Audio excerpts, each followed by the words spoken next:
What is going on, guys? Wednesday night, one more sleep until the Valero Texas Open.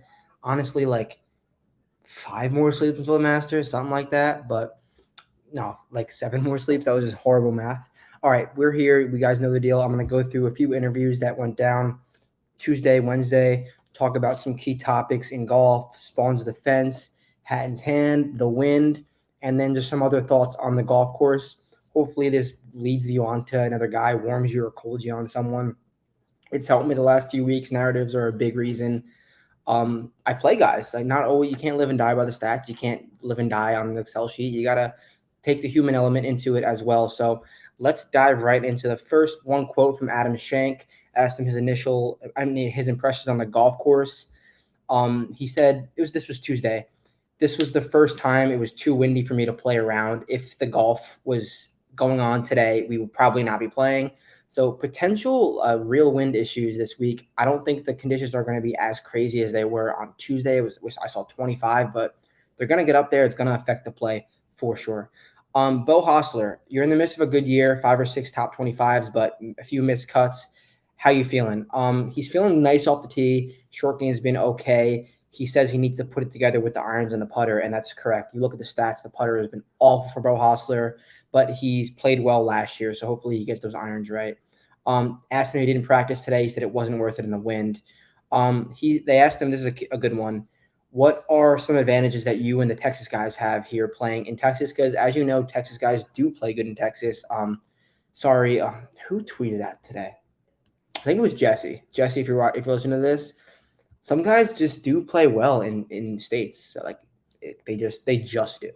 So it's not like I'm not saying Bo Hostler is going to play well this week, but just guys play well in states. It just happened. I wouldn't live and die by it, but guys do play well in states. So they asked him like his thoughts on like that narrative.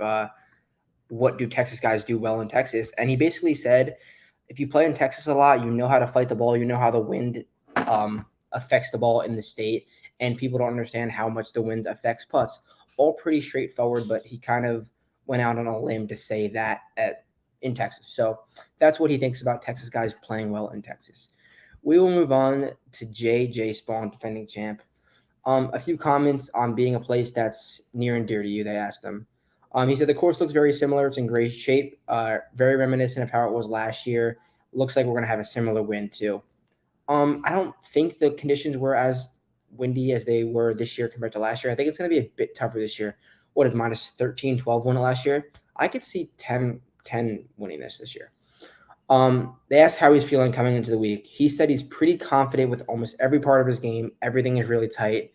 He doesn't think there's one thing that stands out extraordinarily well, but everything seems really tight and he's managing his game well. That's good to hear because JJ Spawn has looked better the last few weeks. What is it about this place that you like? They asked him. He loves the style of golf. He loves the wind. He likes the challenge of creating shots. He has greens and regulation as a premium. So JJ Spawn, I'm kind of warming on. I know he won this event last year and he's kind of trending and he's saying he likes his style of golf. Maybe JJ Spawn is a look this week.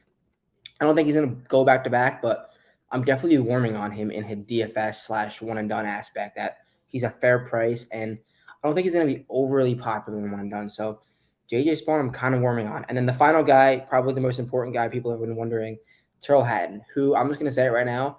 I was going to use him in one and done. I think I'm going to change it after his comments. So I will get into them. Just a few comments on being here, what you've seen. So he basically went on to saying he never really plays before the Masters and his Masters record isn't anything good. So he wanted to change it up a little bit and take some good momentum into Augusta. Okay, fair. Initial thoughts on the course, they asked him. Pretty windy yesterday, so it wasn't the most productive day. Played the front 9, hit maybe 30 balls, and that was about it. Played the back 9 in the Pro-Am today, so tomorrow's going to be kind of new. It's all going to be new to me. I haven't seen much. But he did say the course is pretty straightforward. Everything's in front of you. He said it reminded him of South Africa with the tree line, and he's had some decent success in South Africa. So take that for what you want to take it as. Okay, the big one. Talked about your hand in match play. I will read this verbatim what he said. Okay, hand's been fine. It was a really weird thing that happened warming up on Wednesday. I just hit a 6-iron, like 75% just for rhythm and purposes. And yeah, at impact, I felt a really sharp pain in my hand. which kind of sent a sharp pain down into the wrist, but it was more in my hand.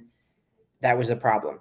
Thankfully, I have not had that. I was fine on Thursday, fine on Friday, and haven't had that pain since. It was just kind of a freak thing that happened. And on that day, the good thing is I was able to play with it. Like I said, I took some Advil and hoped that would kind of get me through. Sure, there were a couple of shots that hurt on impact on Wednesday, but since then, I've been fine. So Hatton seems to be okay, which is good to note. He seems better, but I don't know, a lingering pain in your hand at like I feel like that's going to affect his mental more than anything. He knows he's taking his golf shot, and like when you have like a sharp pain in like anywhere in your body, you're just thinking about it and you're kind of like bracing for it. So I feel like that could, you know how mental golf is. I feel like that could like be a real thing. If he knows a sharp pain is imminent or could happen, it's like might just affect how he's at the bottom of his golf swing. I don't know.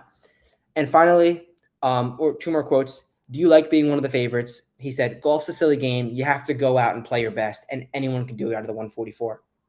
Doesn't seem too confident about being one of the favorites. Do you have a certain strategy to play in the wind? We know Hatton has played well in the wind in his career.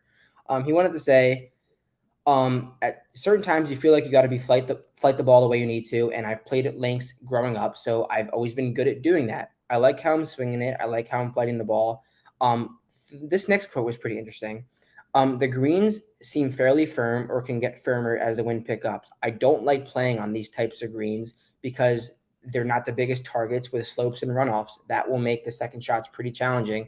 And remember at the Masters last year, Hatton went on to say like how the course is unfair, the greens are unfair, the balls are rolling off. So, when he gets into his head, gets into that weird like little mode Hatton gets into, he starts playing shitty golf. So I don't know. I wasn't gonna bet that 13-1, but I was like, okay, Hatton's a decent one and done option. I don't really have any spots I'm saving Hatton for.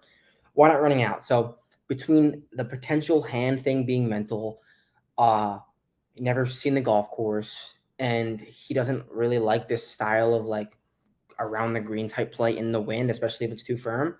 I'm gonna pass. Look, if Hatton burns me and the way he'll burn me is like a backdoor top 5. That's how he'll do it, and that's how he always does it, like those finishes. So I don't think you should bet Hatton. I don't know. So these quotes sometimes can lead you on to great things. They could sometimes be awful things. They could totally just mean the opposite, like Bryson saying he's injured, then he'll go out and win an event, stuff like that. So I don't know. Hope this helped you in your handicapping in your DFS. Any questions about the quotes, definitely get back to me in the DMs. And I hope you guys enjoyed this. We have golf tomorrow morning. Let's enjoy it. One more week until one more week. You know what I'm talking about. I will catch you guys Friday afternoon, most likely. I'm going to Disney though, so figure something out. We got round 3 best bets though. I'll get some out to you. Peace out. See you then.